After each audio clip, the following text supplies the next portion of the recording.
அனைவருக்கும் வணக்கம். இந்த சேனல் மனம் இருந்தால் பணம் உண்டு. இந்த சேனலோட ஃபஸ்ட்டு வீடியோ இதுதான்.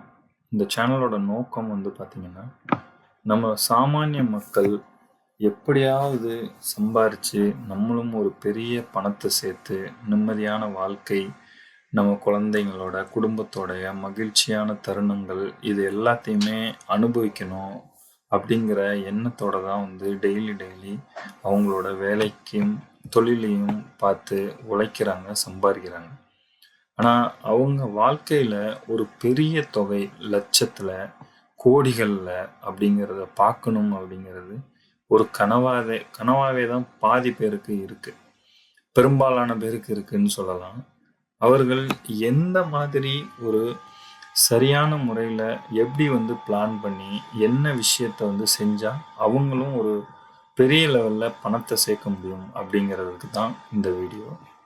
இதில் நீங்கள் ஃபஸ்ட்டு தெரிஞ்சுக்க வேண்டிய விஷயம் என்னென்னா, பணம் எப்படி இயங்குது.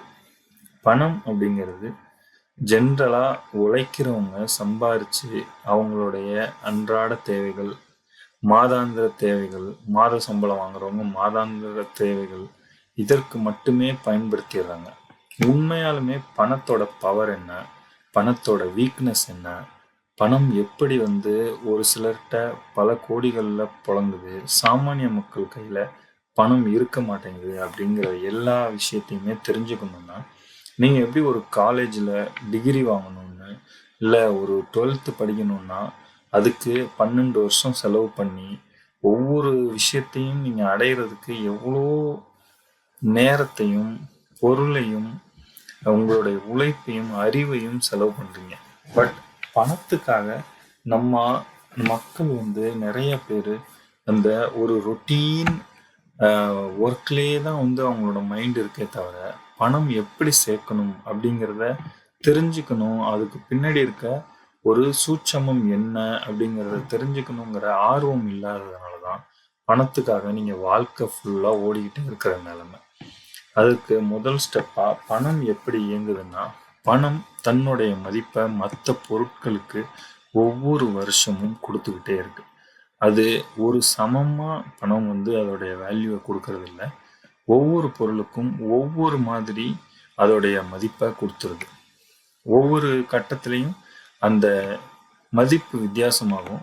இதை ஒரு சரியான அளவுகோலாக கொண்டு வரணுங்கிறதுக்காக தான் இந்தியாவில் கன்சியூமர் ப்ரைஸ் இண்டெக்ஸ் அப்படிங்கிறத ஒன்று உருவாக்குனாங்க.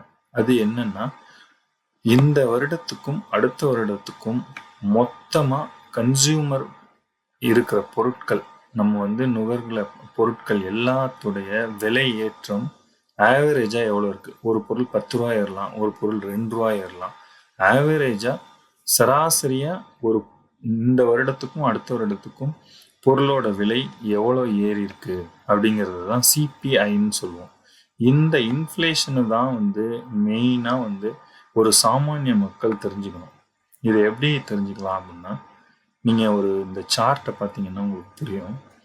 1957 100 ரூபாயோட மதிப்பு, நீங்கள் ஒரு பொருள் 100 ரூபா கொடுத்து வாங்குறீங்க அப்படின்னா அடுத்த வருஷம் 4.78% இன்ஃப்ளேஷன், பணவீக்கம் அப்படிங்கிற அடிப்படையில் அடுத்த வருஷம் நீங்கள் அதே பொருளுக்கு 104 ரூபா 78 காசு கொடுக்குற மாதிரி இருக்கும்.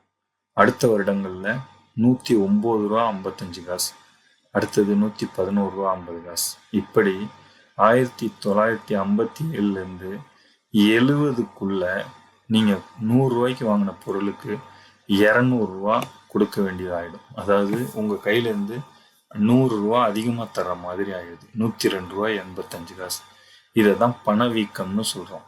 அப்போ நீங்கள் ஒரு பணம், உங்களோட சம்பாத்தியம் ஒவ்வொரு வருடமும் அதிகரிச்சே ஆக வேண்டிய கட்டாயம். ஒருத்தர் இன்னைக்கு சம்பாதிக்கிற காசில் அடுத்த 10 வருஷத்தில் அதே காசை வச்சு குடும்பத்தை நடத்த முடியுமானா, விலைவாசி ஏற்றம்ங்கிற அடிப்படையில் முடியாது. அந்த விலைவாசி ஏற்றம் அளவுக்காகுது நீங்கள் அதிகமாக சம்பாரிச்சே ஆகணும் அப்படிங்கிறத தான் இதில் நீங்கள் புரிஞ்சுக்கணும். இப்போ இதில் நீங்கள் மெயினாக தெரிஞ்சுக்க வேண்டியது என்னென்னா, பணத்தோடைய வேல்யூ சராசரியாக ஒரு 10 வருடத்துக்கு ஒரு தடவை பாதியாக குறையுது. விலைவாசியோட பணவீக்கம் அப்படியே டபுள் ஆகுது.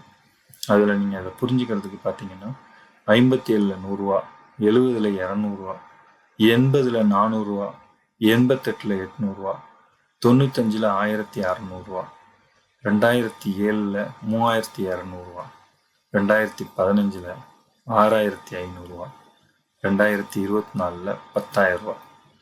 அதாவது பணத்தோடைய மதிப்பு நீங்கள் 100 ரூபாய்க்கு வாங்கின பொருள் 1957ல் 100 ரூபாய்க்கு வாங்கின பொருளுக்கு இன்றைய தேதியில் நீங்கள் 10,000 ரூபா கொடுத்தாதான் அந்த பொருளை வாங்க முடியும். அப்போ அந்த அளவுக்கு பணத்தோட மதிப்பு இறங்கியிருக்கு. பணவீக்கம்ங்கிற விலைவாசி ஏறி இருக்கு. இதுதான் அடிப்படையாக நீங்கள் தெரிஞ்சுக்கணும். முதல் விஷயம்.